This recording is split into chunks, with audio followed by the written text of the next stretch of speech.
সোনা? সোনা বলছো কেন? আমার নাম তো ফেদা কপালি। তোর নামটা ফেদা কপালি না হয়ে গুদমুখ হইলে আরো ভালো হতো। কি হইলো, নাম পছন্দ হইলো না? এরকম একটা আস্তে আস্তে গন্ধ লাগলো। বিয়ে করেছিস তো? না, আমি করিনি, আমার আব্বা করেছে। তোর আব্বা বিয়ে করেছে? তোর মা দেখতে ভালো?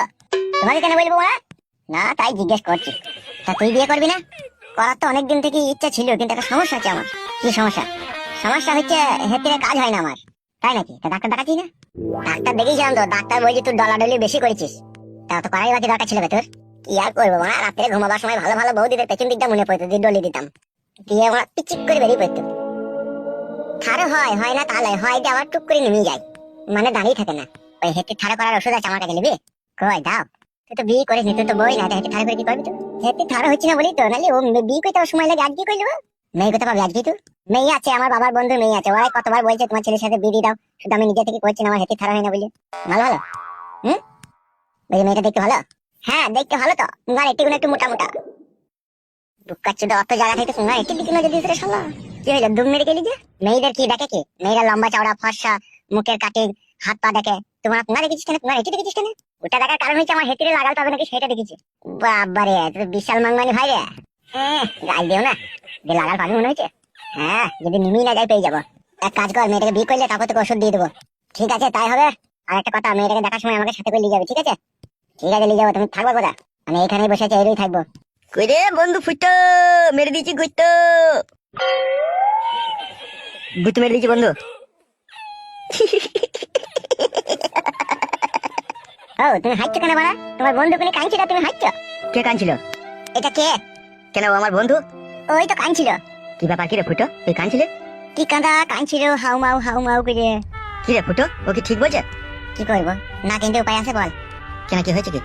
বন্ধু তুমি বাড়ি যাও, তুমি কালকে এখানে আসবে, ঠিক আছে? আমি বসে থাকবো। ঠিক আছে, তাহলে থারা হওয়ার ওষুধটা দেবা তো? হ্যাঁ দিয়ে দেবো, তুমি কালকে এখানে আসবে। বেশ ঠিক আছে, তাহলে আমি চললাম। বস এখানে বস। তার আগে তুই কাঁদছিলে কেন, কি হয়েছে আমাকে বল। কি আর বলবো, সব শেষ হয়ে গেল। কি করে, কি হয়েছে কি? তোর বৌদি, এমএলএ সাহেবের বউ, পালিয়ে গেল। এসব কি বলছিস তুই? কোথায় পালিয়ে গেল? তার নিজের স্বামী এমএলএ সাহেবের কাছে। সর্বনাশ।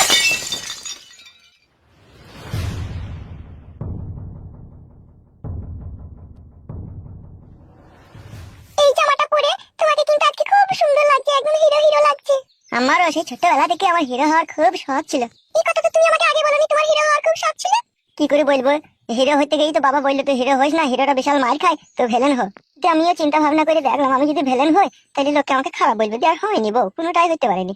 সত্যি ফালতু, তোমার মতো ছেলে এই জগৎ ঘুরলে আর দুটো মিলবে না। আমি তোমাকে বিশাল ভালোবাসি বউ, তোমাকে ছাড়া না আমার একটু ভালো লাগে না। সে তো আমি জানি শোনা, তুমি আমাকে বিশাল ভালোবাসো। বাড়ি পাল চলো শোনাবো, আমার ভালো লাগে না এখানে থাকতে, উমুড়ি উমুড়ি লাগছে আমার। আমার এখানে থাকতে ভালো লাগছে না, আমার বাড়ি যেতে ইচ্ছা হচ্ছে।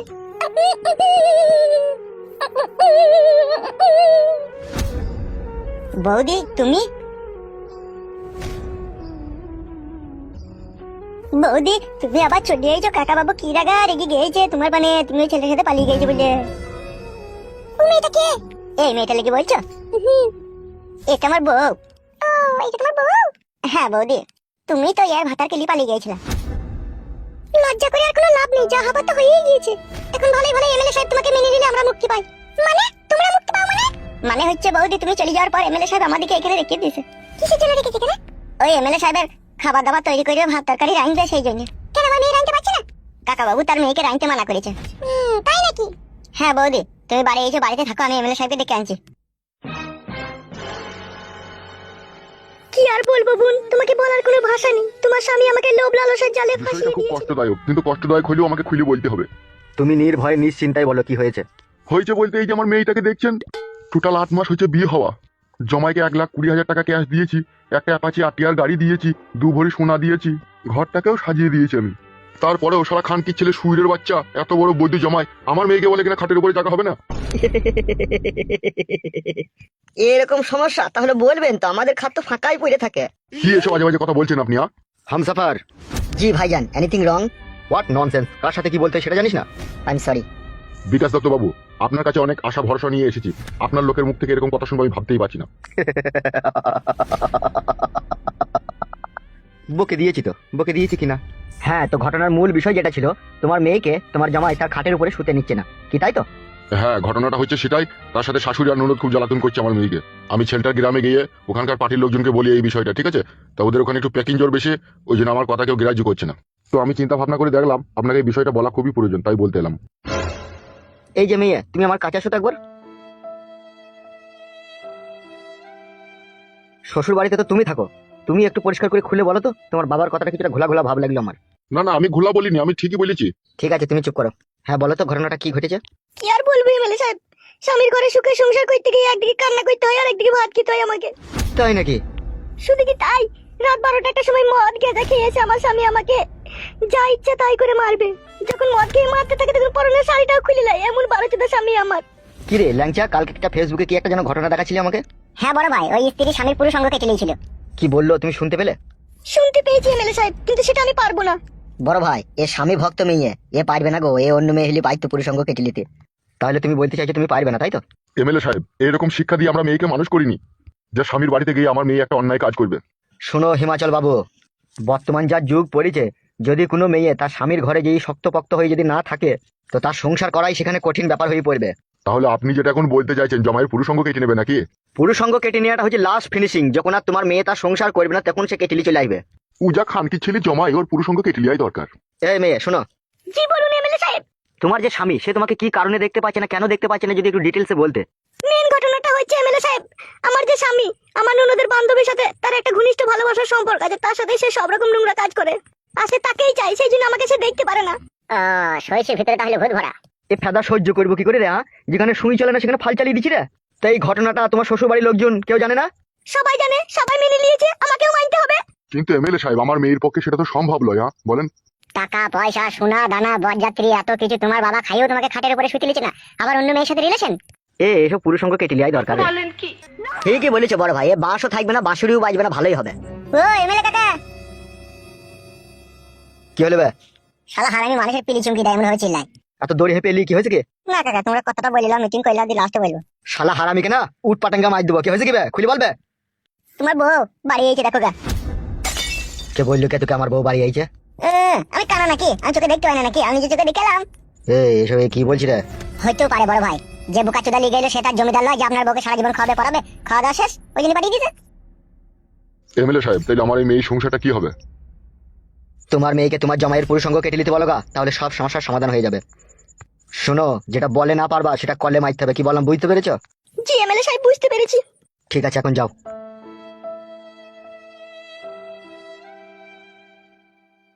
কি রে, তুই যা বলছিস তা কি ঠিক? চোখ ছুঁয়ে বলছি কাকা, বিশ্বাস করে সত্যি করে বলছি। বড় ভাই, এ তো কাটা ঘায়ে নুনের ছিটে। মাথার মগজে আগুন ধরে গেল রে। কি কথা শোনালি রে ফালতু, মাথাই নষ্ট। এই মনে আমার অনেক কষ্ট রে ফালতু। আমার কোনো দোষ নেই কাকা, যেটা সত্যি সেটাই বললাম। দেখুন সে রড ভাতারি মাগি কোথারে? বাড়িতে আমার বউয়ের সাথে গল্প করছে। তাই নাকি?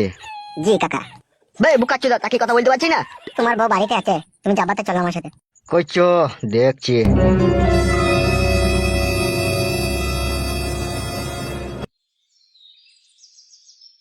হারে ল্যাংচা, এই জনির ভিতরে বিষ ফোড়া হয়ে গেল তোরে। ও গলি দিবে, ও হচ্ছে এমএলএ বিকাশ দত্ত। ও 4 মাস 31 দিনের মাথায় ডেলিভারি করে দেওয়া প্লেয়ারও, তোর কাছে কিচ্ছু আটকাবে না। কি জানি বাড়া এখন কি হবে। আমার একটা জিনিস ভাবতে খুব খারাপ লাগছে বোন, তোমার এমএলএ ভাতা খাইতে তুমি ছেড়ে দিয়ে চলে গিয়েছিলা। ভাতার কি কেউ এমনি এমনি ছাড়ে বল? ওর নামেই আমার ভাতা ছিল, ও চরিত্রহীন লোক। সেটা জানি, তোমার ভাতা চরিত্রহীন। তুই যে এতদিন এখানে আছিস, তোর সাথে কিছু করেনি তো আবার? কি আর করবে, আমি দিলে তো করবে। দিস নি তো তাহলে? না, আমি কিছু জেনে দেবো ওকে। আর যদি ও আমাকে দেয়ও, তা তুই চ্যাংড়া লাসানির কি কোনো অসুবিধা আছে? এই ঢেমুন মাগি চ্যাংড়া লাসানি, নাংলি যে ঘর থেকে বেরিয়ে চলে গেলি, আবার কি গান মারাইতে নিল? দেখ দেখ, ভাতারের মুখের ভাষা দেখ, তাহলে কোন মেয়ে সংসার করবে বল? এলো এ ডান্ডা চেক করিনি মাগি, আমার সংসার কাউকে করতে হবে না। লো তুই কোথায় গেছিলি সেটা বল। আমি নাংলি ঘর থেকে বেরিয়ে গেছিলাম রে ফাদা কুকুর বেটা, আবার আমি ঘরে ফিরে এসেছি। কি বলছিস বল তুই? তুই তো কার বাড়িতে ফাঁকা চ্যাংড়া লাসানি রে? তোর থেকে কম। খান কি মাগি, তুই যে নাংলি বেরিয়ে চলে গেলি, তুই এখানে ফিরে আসছিস, তুই লজ্জা লাগলো না? খবরদার ভাষা খারাপ করবি না সুইরের বাচ্চা, নাহলে তোর নামে গিয়ে থানাতে কেস করবো, তোর এমএলএ গিরি ছাড়িয়ে দেবো। কাকা বাবু, এখন এটা মাইনতে হবে, নাহলে কেস দিয়ে দিলে তুমি ফেসে যাবা, তোমাকে জেল খাইতে হবে কাকা। বাপরে বাপরে বাপরে বাপরে যন্ত্রণা। এই তো সবে শুরু রে কাকা কুকুর বিট্টা।